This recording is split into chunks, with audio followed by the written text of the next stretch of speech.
बिस्मिल्लाहिर्रहमानिर्रहीम, अस्सलाम वालेकुम। उम्मीद करता हूं कि आप सब खैरियत से होंगे।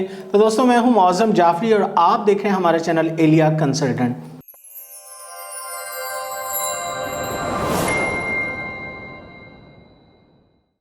आज की वीडियो में हम अगेन ऑस्ट्रेलिया को ही डिस्कस करेंगे।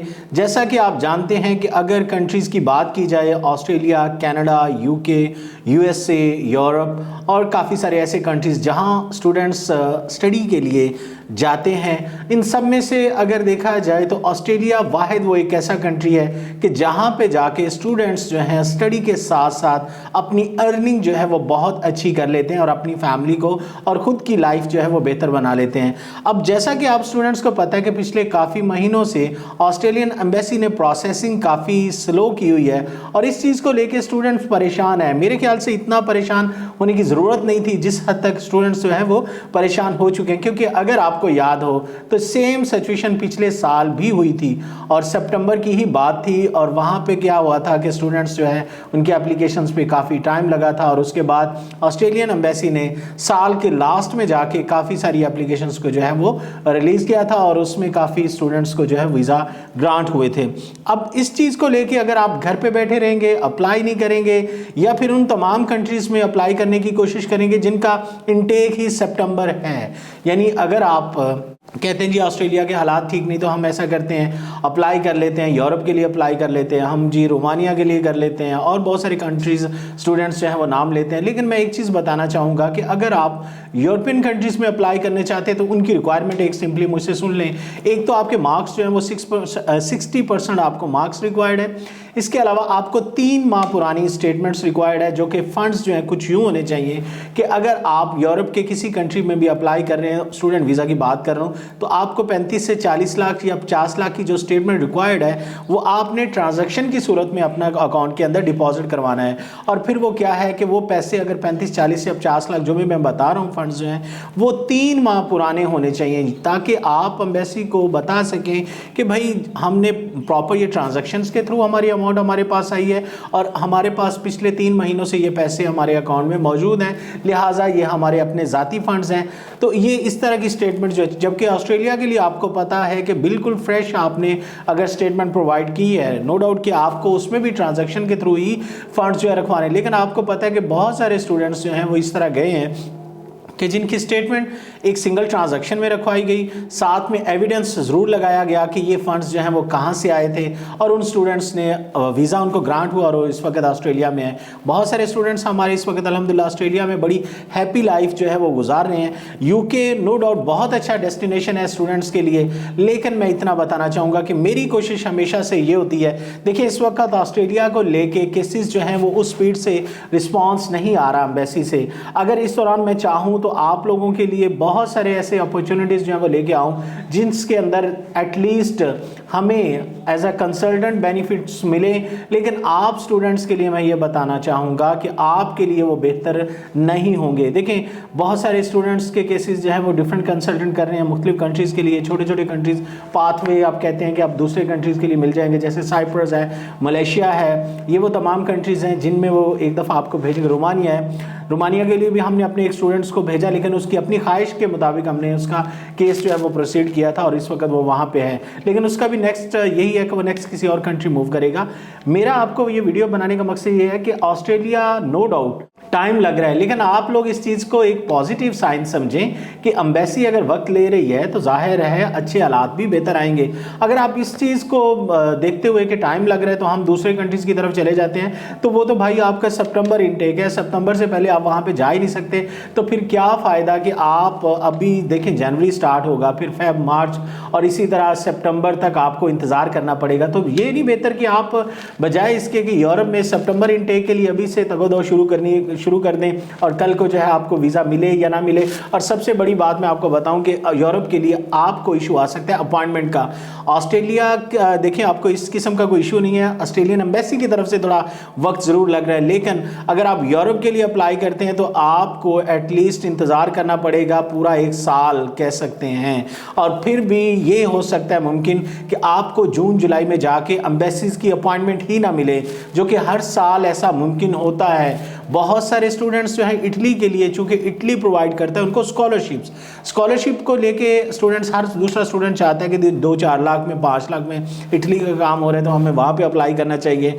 हर दफ़ा कंसल्टेंट्स बहुत सारी एप्लीकेशंस जो है वो भी इटली के लिए ले लेते हैं, लेकिन उनमें से अपॉइंटमेंट का सिलसिला कुछ यूँ होता है कि इटालियन एम्बेसी स्टूडेंट्स को अपॉइंटमेंट नहीं देती, और वो उस एडमिशन का ज़ाहिर है आपको क्या बेनिफिट कि आपने इतने महीने इंतज़ार किया और फिर फाइनली जाके अगर आपको एम्बेसी में अपीयर ही ना होना पड़े।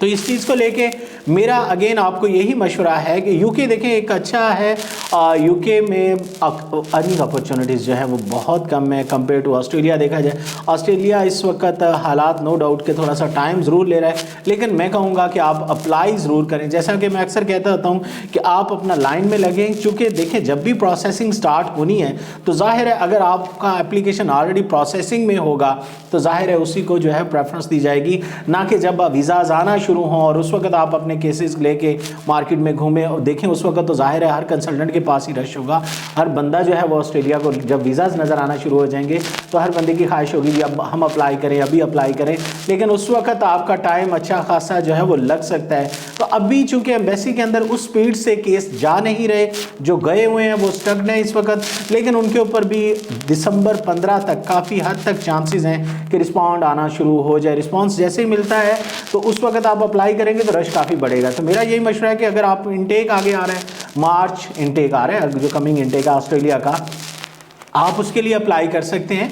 यूनिवर्सिटी करना चाहते हैं, आपको पता है 60% मार्क्स चाहिए, गैप बिल्कुल भी नहीं एक्सेप्ट करेगी यूनिवर्सिटी, और आपके बैंड्स जो हैं वो 6 बैंड्स रिक्वायर्ड हैं फॉर बैचलर और 6.5 चाहिए मास्टर्स के लिए। वैसे तो बहुत सारी यूनिवर्सिटी 6.5 ही मांगती हैं, नो लेस देन 6 बैचलर के लिए भी और मास्टर्स के लिए भी, लेकिन अगर आपके बैंड्स जो हैं वो 6 हैं ओवरऑल और 6 ईच हैं या 5.5 से कम नहीं है कोई, तो फिर भी आपको यूनिवर्सिटी में डिप्लोमा टू डिग्री के लिए एडमिशन जो है वो मिल सकता है। बजट की हम बात करें तो बजट आपका एटलीस्ट, मैं ये कहना चाहूँगा मास्टर्स वालों के, क्योंकि बहुत सारी वीडियोस में स्टूडेंट्स ये पूछते हैं कि सर आप बात करते हैं इंटरमीडिएट वाले स्टूडेंट्स के लिए, तो मास्टर्स वालों के लिए कोई ऑप्शन जो है वो बताएं। तो मास्टर्स के लिए हमारे पास अल्हम्दुलिल्लाह काफ़ी बच्चों के केसेस चल रहे हैं, जिसमें हम यूनिवर्सिटी वोलोंगोंग को डील करते हैं, न्यूकासल है, ब्रिस्बेन की बात करें तो ग्रिफ्ट यूनिवर्सिटी है, और बहुत सारी ऐसी यूनिवर्सिटीज़ हैं जहाँ पे हम काम कर रहे हैं और आप अपना एडमिशन जो है वो प्रोसेस करवा सकते हैं। बस मार्क्स थोड़े से अच्छे हों आपके। बजट को हम जहन में रखते हुए ये देखें कि आपकी जो ट्यूशन फीस है 6 मंथ की, यानी सेमेस्टर की जो फीस है 12 से 15 हज़ार ऑस्ट्रेलियन डॉलर इतनी एटलीस्ट होनी चाहिए, और 500 से लेके 600 डॉलर सालाना उसकी है हेल्थ इंश्योरेंस की। अगर आपका 2 साल का कोर्स है 1200-1300 या मैक्सिमम 1400 डॉलर तक आपकी हेल्थ इंश्योरेंस बनेगी। अगर आपका 3 साल का है तो डेफिनेटली आपका 2000 या इससे प्लस आपकी हेल्थ इंश्योरेंस होगी। बैचलर की ज़ाहिर है बात करें तो वो बैचलर 3 ईयर्स प्लस होता है आपका। टोटल ओवरऑल एक्सपेंस को देखें, आपके केस के अंदर जो एक्सपेंसेस आते हैं उसमें सबसे बड़ी बात होती है ट्यूशन फीस, फिर इनरोलमेंट, उसके बाद फिर एम्बेसी फीस, फिर आपका हेल्थ इंश्योरेंस। ये 4 तो ऐसी फीसेस हैं जो डॉलर्स में होती हैं। उसके बाद फिर पीकेआर में देखा जाए आपकी मेडिकल की फ़ीस है, फिर आपका बायोमेट्रिक फ़ीस है, कंसल्टेंसी और जीटी प्रिपरेशन पे आपको चंद अगर कोई पैसे वो इन्वेस्ट करते हैं, और सबसे बड़ी बात यह है कि आपको बैंक स्टेटमेंट कितनी रिक्वायर्ड है। तो वो भी मैं बताऊँ कि स्टेटमेंट को लेके आप ये समझें कि आपको फंड्स जो हैं बैचलर के लिए अगर अप्लाई कर रहे हैं तो 7.5 मिलियन आपको बैचलर के लिए, और अगर मास्टर्स के लिए अप्लाई कर रहे हैं तो आपके पास एटलीस्ट जो है वो 10 मिलियन की स्टेटमेंट जो है वो होनी चाहिए। और कोशिश करें कि जो फंड्स आपके पास पड़े हुए हैं उनके साथ प्रूफ ज़रूर आपके पास हो कि ये पैसा कहाँ से आया है। अगर आप इस चीज़ को जस्टिफाई कर लेंगे, होपफुली आपको जीटी क्लियरेंस में भी इशू नहीं आएगा और आपको कल को वीज़ा के लिए भी आसानी हो सकती है।